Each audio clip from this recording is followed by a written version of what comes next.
Hey everyone, this is Derrick Broze with the Conscious Resistance Network, and today we're going to talk about one of my favorite topics, anarchism. But before we get into that, I want to remind you guys to bookmark theconsciousresistance.com. Of course, you've heard me say this enough by now. You know what the deal is.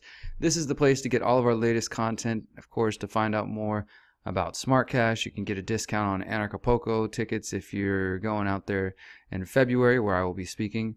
And generally, you can also download my books for free or purchase them. You can get shirts, you can check out music, and see what we're all about. So go ahead and do that, and make sure you keep up to date with our content.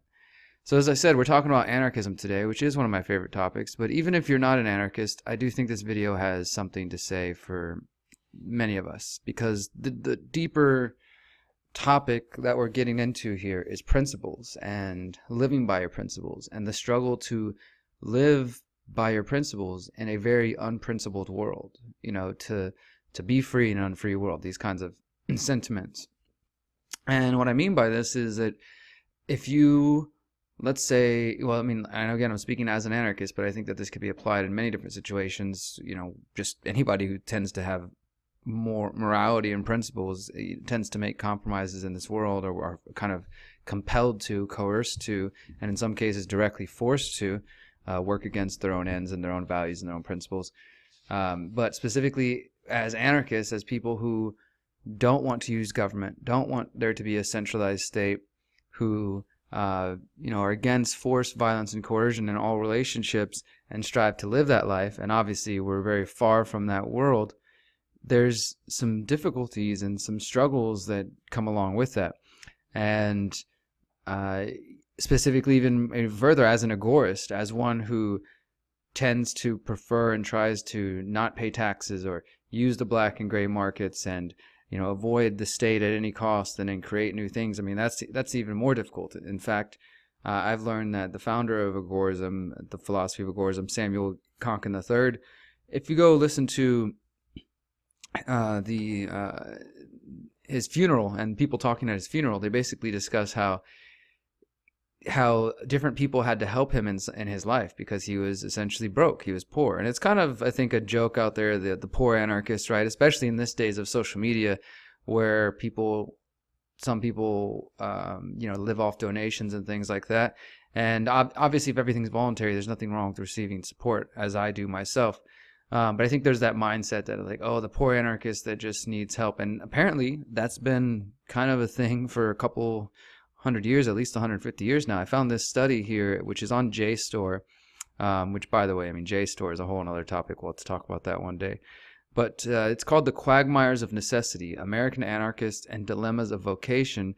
And it was done by Blaine McKinley of Michigan State University, and is in 1982. So it's pretty interesting because it's looking at the historical, it's from American Quarterly magazine, by the way. It's looking at the historical anarchist movement in America. And in America, of course, historically there have been individualist anarchists, but there were also people who came from Europe, Russia, Germany, Italy, and elsewhere who brought collectivist anarchism and anarcho-communism and different forms of what are traditionally considered, quote-unquote left-wing forms of anarchism. But overall, though, all these people who ascribe them, to themselves the label of anarchist, who are anti-statist, who are against the system, have struggled in one way or another, and these debates have been going on about what is appropriate for an anarchist to do to make money. How does an anarchist survive in a world that, as I said, goes against the very values that most of us hold?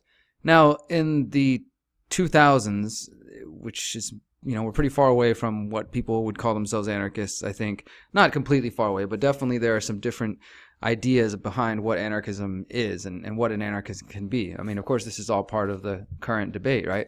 Because now you have some people say who are anarcho-capitalists or just anarchists or even agorists who are involved in real estate, who, make a lot of money and who are, business people, and who, of course, agorism promotes entrepreneurship. So that's a big part of that, right?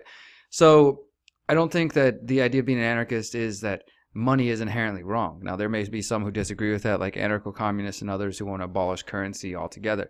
But generally, though, that's not a part of anarchism. That's their specific school that they ascribe to, right? But the idea of anarchism is just no rules, no rulers and no centralized authority over individuals. You can still have rules and norms and what we would call laws within specific communities, provided nobody is being held there under force, duress, or coercion, and all relationships are voluntary. People can leave if they choose. So how does an anarchist, one who feels this way, exist in the everyday reality that is not anywhere near that? Well, this is a pretty good study. It's about 21 pages. I'm not going to go through all of it, but I will share the link with you guys. And you can sign up for a free account on JSTOR and view this article for free. You don't have to. If you want to download it, they're trying to charge you $24, but you can at least read it online for free.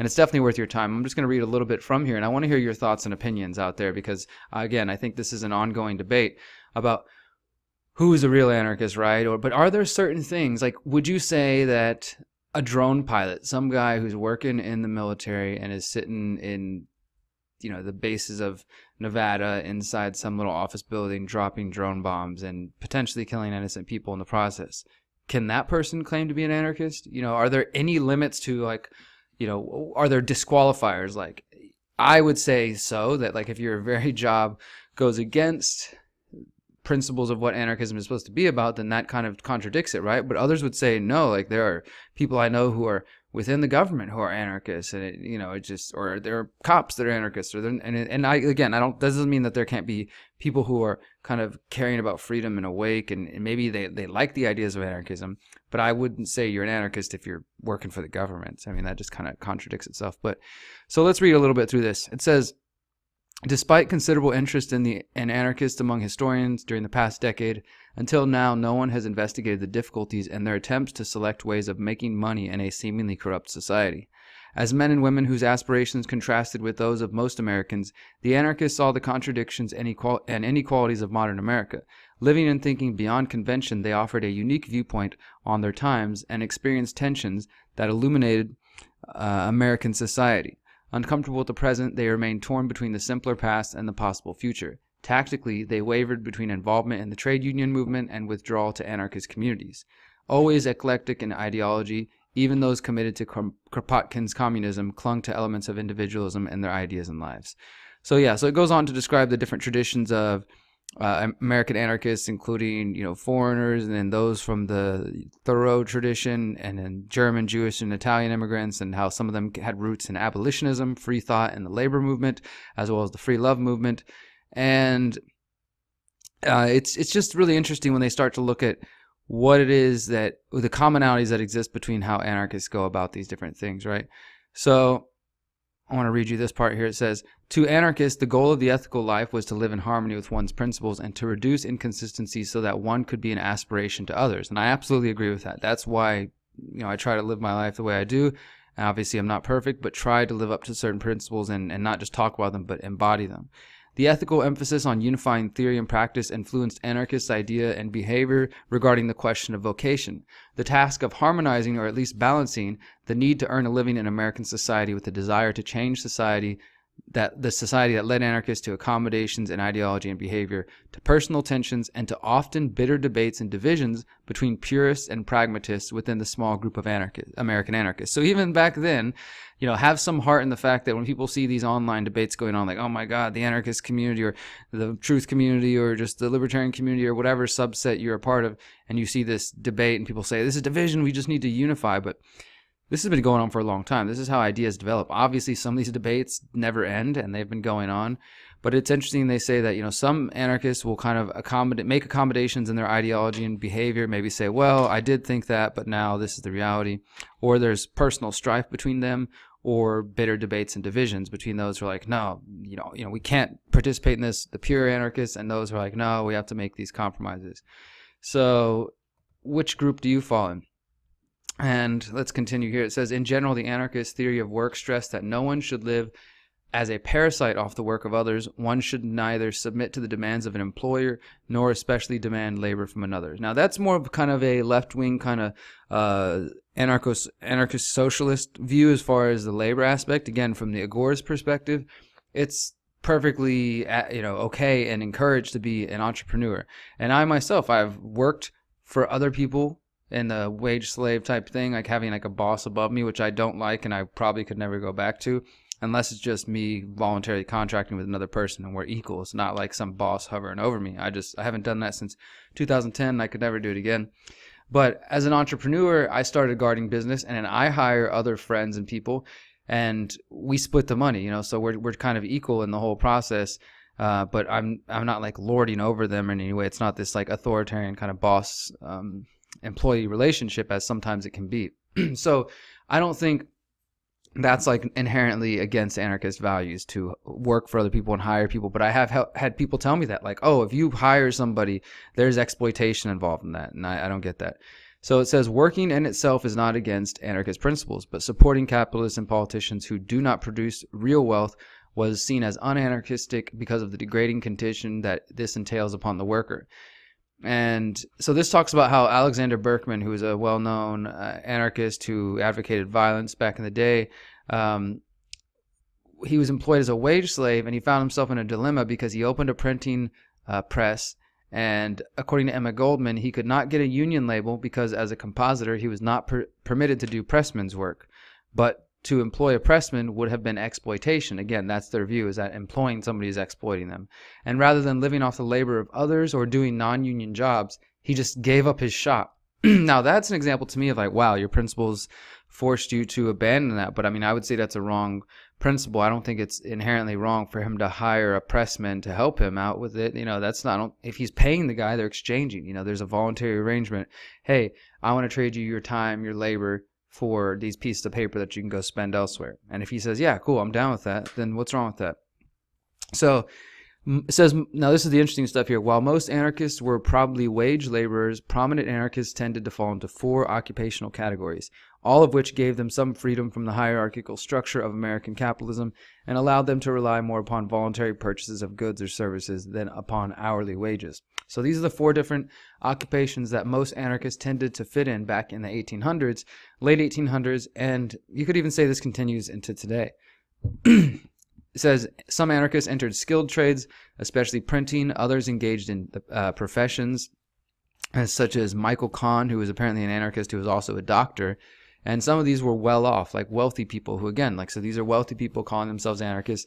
And other people are coming from the working class, and they see themselves as like, they're trying to create a workers' revolution. And so they might be like, oh, that's just some bourgeoisie, like that's, this dude who has no connection to the real movement. And so they say, like, you're not a real anarchist because you're a doctor and because you're wealthy. And I don't know, it can be kind of arbitrary. Like, okay, once somebody makes more than $50,000 a year, they're not an anarchist, or 100. I mean, where do you draw that line? It's going to be individual. It's going to be subjective. But that's why this discussion is important. He says, not only did some of these people, though, the people who were wealthy, use their money to support the movement, which is a positive, but they gained it through fees or services rather than through wage exploitation. So they were just charging, like, say, the doctor. He's like, okay, I charge per, like, thing I do, individual thing. So people are contracting for that individual work as opposed to him, in their view, exploiting employees. Third group moved into sales work for commission rather than wages. So we have some who are skilled trades, others who have professions and trade for fees and services, and others are in sales work for commission rather than wages. And then the last group made their living through spreading anarchism. And again, we see some of the same thing today. So it talks about a historic anarchist, Abe Isaac, who published The Firebrand in Portland, Oregon in 1895 and 1896. And his sons often supported themselves and their paper by doing odd jobs on local farms.